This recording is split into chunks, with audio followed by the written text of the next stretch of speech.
Hello student, good morning. आज कक्षा 9 की पहला एक्सरसाइज पढ़ाने जा रहे हैं और इसके बारे में थ्योरी बता दिए हैं पार्ट 1 में। आप लोग देख सकते हैं उसको और समझ सकते हैं।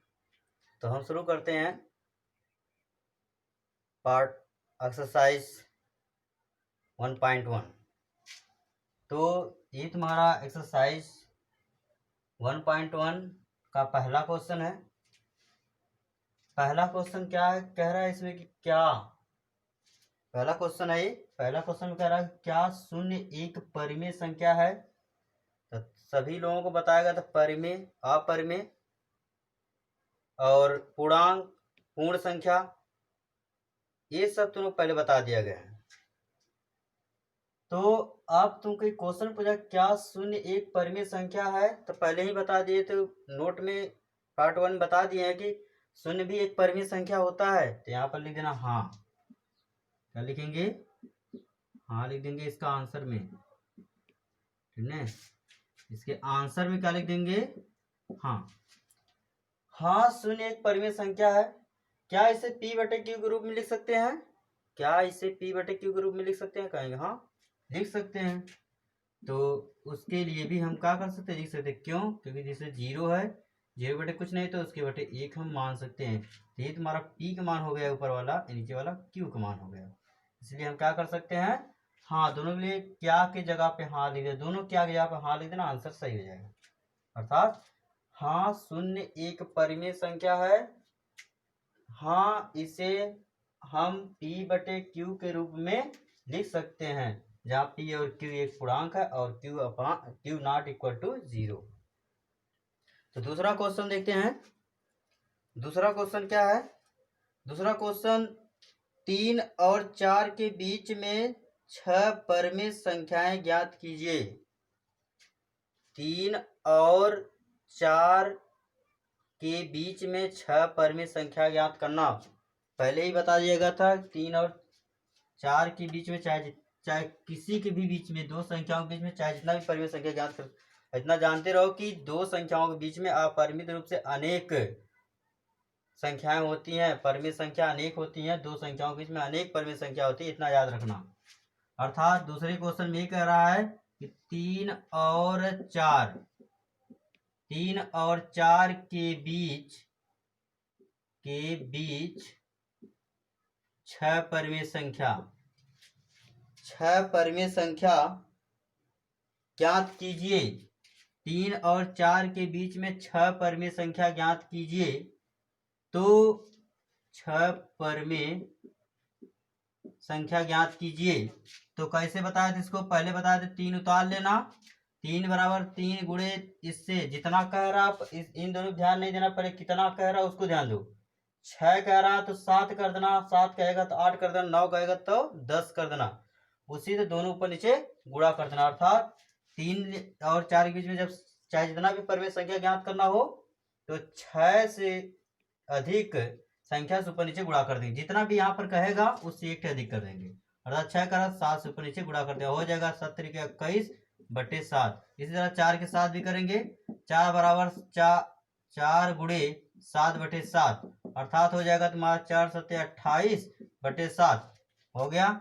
अतः लिख सकते 3 और 4 के बीच 6 परिमेय संख्या कौन है? तो 21 और 28, जैसे इससे दोनों बराबर है तो 21 और 28 तक चाहे कितना भी गिनती लिख सकते हो। हमको 6 की जरूरत है तो 21 बाद लिखो, 22 बटे 7, 23 बटे 7, 24 बटे 7, 25 बटे 7, 26 बटे 7, 27 बटे 7।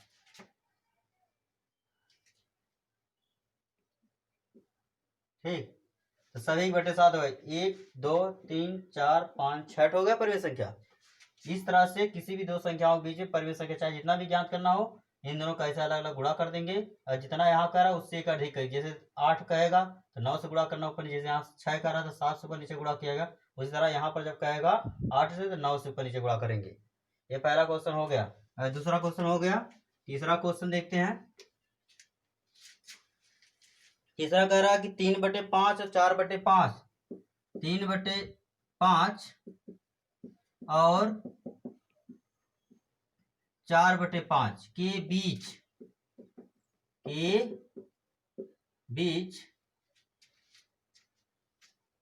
5 परिमेय संख्या ज्ञात करना है। 5 परिमेय संख्या ज्ञात करना। ठीक है। 3/5 और 4/5 के बीच 5 परिमेय संख्या ज्ञात कीजिए। तो ए भी सेम उसी तरह है, इसमें भी कुछ नहीं है। पहले 3/5 उतार लो, जो यहाँ पर लिखा है उसी को उतार लिया करो। अब ये कब करोगे, जब नीचे वाला बराबर रहेगा तब। कभी कभी बराबर नहीं था तो हमको बराबर करना होगा। बराबर करने के लिए इसे मान लेते 2/3 दे दिया और 5/2 दे दिया। इस तरह दोनों बराबर नहीं तो हम इस तरह नहीं डायरेक्ट कर देंगे, नहीं तो गलत हो जाएगा। इसको पहले बराबर करेंगे, इसके ऊपर नीचे गुणा कर देंगे, इसको इस दोनों में ऊपर नीचे गुणा कर, अर्थात यहाँ गुणा कर देंगे, यहाँ गुणा कर देंगे, इसको यहाँ गुणा कर देंगे, इसको यहाँ गुणा कर देंगे। लिखेंगे जैसे हो जाएगा 2 के इसमें गुणा करेंगे, 2 दूनी 4 बटे इसमें भी गुणा करेंगे 6, 2 3 6, इसका यहाँ गुणा करेंगे तो हो जाएगा तुम्हारा 5 3 15 और 3 दूनी 6, दोनों बराबर हो गए नीचे का। अब इस तरह से जितना संख्या कहेगा ऊपर नीचे गुणा कर देंगे, जैसे यहाँ पर दिया है बराबर बराबर। तो अब यहाँ पर गुणा करेंगे किससे, 5 कह रहा तो 6 से ऊपर नीचे गुणा करें, 3/5 गुणे 6 गुणे 6/6, तो 6 में गुणा भी करेंगे भाग भी करेंगे। इसका गुणा करेंगे तो हो जाएगा 6 3 18 बटे 6 5 30। अरे 6 का 3 में गुणा करेंगे, 6 3 18, 6 5 30, 18/30। अब इसी तरह 4/5 के साथ भी करेंगे। 4/5, 4/5 को जैसे यहाँ पर लिख दिए तो हो जाएगा 4/5 गुणे 6/6। अब हो जाएगा 6 चौक 24 बटे 6 5 30। तो दोनों का हो गया। अब दोनों देखो बराबर हो गए ना। अब इसमें से बड़ा छोटा देख लो, बड़ा जो है उससे छोटे वाले से आगे जाओ, तो 18/30 सीधे से आगे जाएंगे तो हो जाएगा। इसका जब बीच की संख्या ये लिख लेना, 3/5 और 4/5 के बीच 5 परिमेय संख्या तो कौन कौन हुआ, 19/30, 20/30, इसको काट भी सकते हो तो हो जाएगा तुम्हारा 2/3, और हो जाएगा 21/30, 22/30, 23/30 कट हुआ, 1 2 3 4 5 हो गया। इसको सरल करना जैसे यहाँ पर है, सरल कर सकते हो। 3 से काटो, 3 7 21, 3 10 में 30, इसको भी काट सकते हो जाएगा 11, ये हो जाएगा तुम्हारा 15। ये नहीं कटेगा तो हो जाएगा तुम्हारा 19/30 और 2/3, 7/10, 11/15, 23/30। ये हो गया तुम्हारा तीसरे का क्वेश्चन। अब तीसरा हो गया। अब चौथा देखो, चौथे में देखो चौथा क्वेश्चन है कि सत्य और असत्य बताइए तथा कारण भी बताइए। कह रहा कि प्रत्येक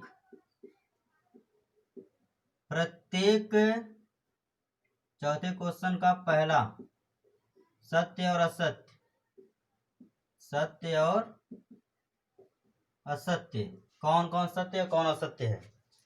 तो प्रत्येक प्राकृत संख्या एक पूर्ण संख्या होती है। क्वेश्चन पहला है प्रत्येक प्राकृत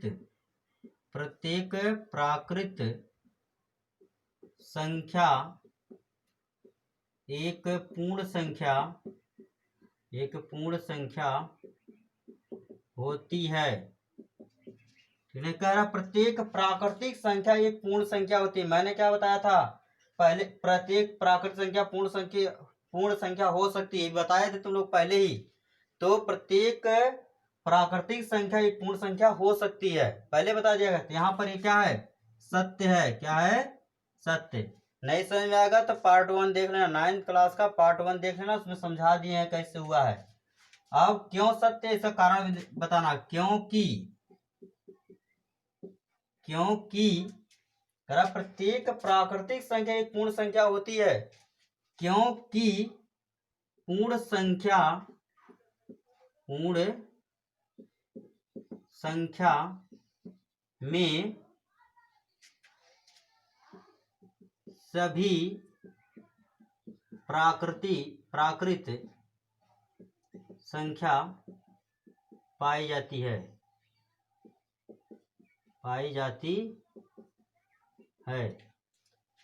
ओके, ये पहला प्रश्न था। पहले प्रश्न का आंसर हो गया, पहले प्रश्न का। दूसरा प्रश्न क्या कह रहा है? दूसरे में देखो, प्रत्येक पूर्णांक एक पूर्ण संख्या होती है। प्रत्येक पूर्णांक एक पूर्ण संख्या होता है। प्रत्येक पूर्णांक एक पूर्ण संख्या होती है। प्रत्येक पूर्णांक एक पूर्ण संख्या होती है, गलत है। मैंने बताया था पार्ट 1 में वीडियो में कि प्रत्येक पूर्णांक कभी पूर्ण संख्या नहीं होगी, मतलब नीचे से ऊपर नहीं जाना। उसमें वीडियो में सीरियल वाइज बताया थी। प्राकृतिक संख्या पूर्ण संख्या हो सकता है, पूर्ण संख्या परिमेय संख्या हो सकता है, लेकिन परिमेय संख्या ना तो पूर्ण होगा ना तो प्राकृतिक होता है। इसमें से कोई भी नहीं हो सकता, नीचे से ऊपर नहीं जा सकते हो। तो यहाँ पर वही है, ये असत्य है। क्या है? असत्य है, क्योंकि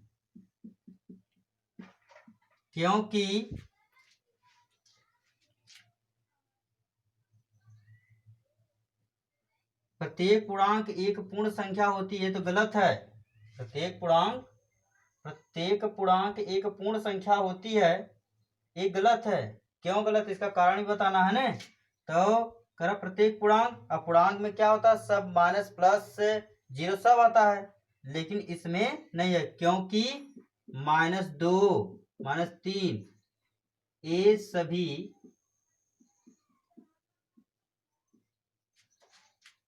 पूर्ण संख्या नहीं है। हो गया। तीसरा क्वेश्चन है कि प्रत्येक परिमेय संख्या एक पूर्ण संख्या होती है। प्रत्येक परिमेय संख्या एक पूर्ण संख्या होती है। प्रत्येक परिमेय संख्या एक पूर्ण संख्या होती है, कह रहा क्वेश्चन में। फिर वो नीचे से ऊपर जा रहा है। मैंने अभी बता दिया कि कोई भी परिमेय नीचे से ऊपर नहीं जाना हो। तुम पार्ट 1 में देख लेना कि परिमेय संख्या कभी पूर्ण संख्या नहीं होगा, बताया गया उसमें। तो ये भी असत्य है। ये क्या है? असत्य है। क्यों असत्य? कह रहा प्रत्येक परिमेय संख्या एक पूर्ण संख्या होती है, ये असत्य है। क्योंकि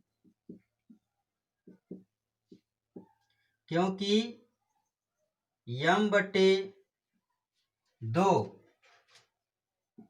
एक पूर्ण